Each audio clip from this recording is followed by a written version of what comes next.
Hello दोस्तों, मैं अगर आपसे पूछूं कि जिसने भी अपनी फिल्म में सक्सेस हासिल की है उन सब का काम करने का तरीका कौन सा था और क्या वो इसके बिना सफल हो जाते? जवाब है बिल्कुल भी नहीं। अच्छा, तो वो तरीका कौन सा है? वो तरीका है डीप वर्क। केल न्यूपोर्ट की बेहतरीन किताब डीप वर्क से आज हम जानेंगे कि काम कितने प्रकार का होता है। दूसरा, मल्टीटास्किंग क्या होती है और ये किस तरह हमारे लिए खतरा है। तीसरा, डीप वर्क आखिर इतना जरूरी क्यों है। और चौथा, डीप वर्क कितने प्रकार का होता है और इसे हम कैसे अपनी जिंदगी में उपयोग में ला सकते हैं। दोस्तों, इससे पहले कि आप वीडियो में खो जाओ, प्लीज वीडियो को लाइक कर दीजिए, चैनल को सब्सक्राइब कर लीजिए, क्योंकि मैं लेके आता हूँ दुनिया की बेहतरीन बुक्स की बुक समरी एवरी वीक। पहला, काम कितने प्रकार का होता है। काम जो है दो प्रकार का होता है। पहला शैलो वर्क, दूसरा डीप वर्क। शैलो वर्क क्या होता है? वो काम जिसमें एक साथ कई काम किए जाते हो, जैसे गाने सुनते सुनते काम करना, बातें करते करते काम करना। शैलो वर्क में डिस्ट्रक्शन के साथ काम किया जाता है। शैलो वर्क बहुत आसान होता है और इससे हमारी सोचने की क्षमता बहुत कमजोर हो जाती है, जैसे गाने सुनते सुनते किसी प्रोजेक्ट पे काम करना। दूसरा है डीप वर्क। एक बार में सिर्फ एक ही काम किया जाता है, डिस्ट्रक्शन के बिना काम किया जाता है।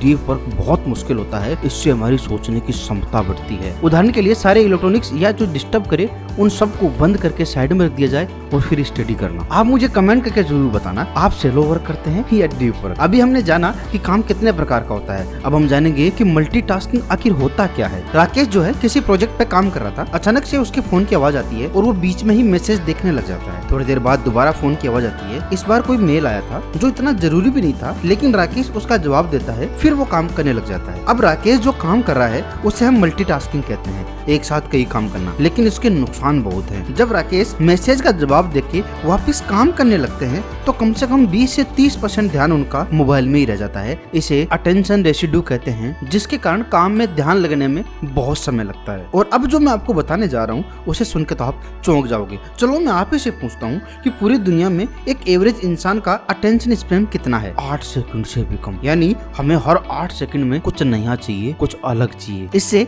ना तो हम किसी काम में ध्यान लगा पाएंगे, और जब हम ध्यान ही नहीं लगा पाएंगे तो सफल होने के बारे में तो हम सोच भी नहीं सकते। आपको पता है, आने वाले वक्त में 3 प्रकार के लोग ही सरवाइव कर पाएंगे। पहला, वो इंसान जिसके पास पैसा है, वो अपने पैसे को इन्वेस्ट करके पैसा कमा सकता है। दूसरे, वो इंसान जिन्होंने टेक्नोलॉजी को समझ उसके साथ काम करना सीख लिया है। और तीसरे, वो इंसान जो किसी फील्ड के एक्सपर्ट है। आप किस में हो? क्या आपके पास पैसा है या टेक्नोलॉजी की समझ? इन तीनों में सबसे आसान है किसी फील्ड में एक्सपर्ट होना। डीप वर्क जरूरी क्यों है? हम में से बहुत से लोग शैलो वर्क करते हैं। अगर हमें किसी फील्ड में एक्सपर्ट होना है तो बिना डीप वर्क ये संभव नहीं है। डीप वर्क बहुत ही रेयर होता है, क्योंकि अधिकांश लोग इसे नहीं कर पाते हैं। जो इसे कर लेते हैं उन्हें उसी प्रकार के रिवार्ड्स भी मिलते हैं। अब हम जानेंगे डीप वर्क के वो तरीके जिन्हें जानकर अपना कर हम अपने फील्ड में एक्सपर्ट बन सकते हैं। डीप वर्क 4 प्रकार के होते हैं। पहला, मोनास्टिक अप्रोच, वैराग्य दृष्टिकोण।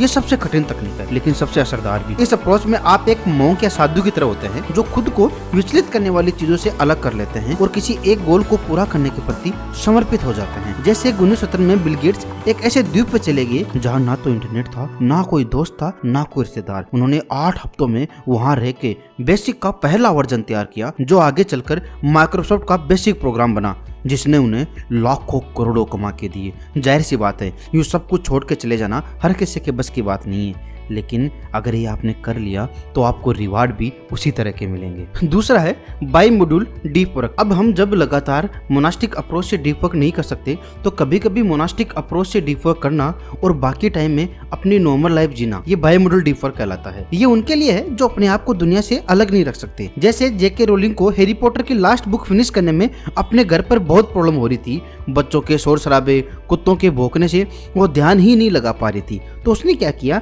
एक कमरा बुक किया जहाँ उसे कोई डिस्टर्ब ना करे, और जब उन्हें अपनी बुक पे काम करना होता तो वो होटल जाते और वहाँ लिखते और बाद में घर आकर अपनी नॉर्मल लाइफ जीते। कुछ इसी तरह हम भी कर सकते हैं। जब हमें कोई काम करना हो तो कुछ समय के लिए गायब हो जाओ, और जब आपका काम पूरा हो जाए तो वापस आके नॉर्मल लाइफ जी सकते हैं। तीसरा है रिदमिक डीप वर्क। इसमें क्या करना है, हम दिन में एक निश्चित समय फिक्स करना है जब हमें डीप वर्क करना है, और उसी समय हमें डेली डीप वर्क करना है, और दिन के बाकी समय में हम शैलो कर सकते हैं। चौथा है जर्नलिस्टिक डीप वर्क। जब आप सारे दिन बिजी रहते हो तो ऐसी स्थिति में आप ये कर सकते हो कि जब भी आपको टाइम मिले, जैसे आपको टाइम मिला 2 से 2:30 के बीच में, तो आप उस समय सारे डिस्ट्रैक्शनों से दूर होकर अपने आप को एकांत में कर लो और उस वक्त डीप वर्क करो।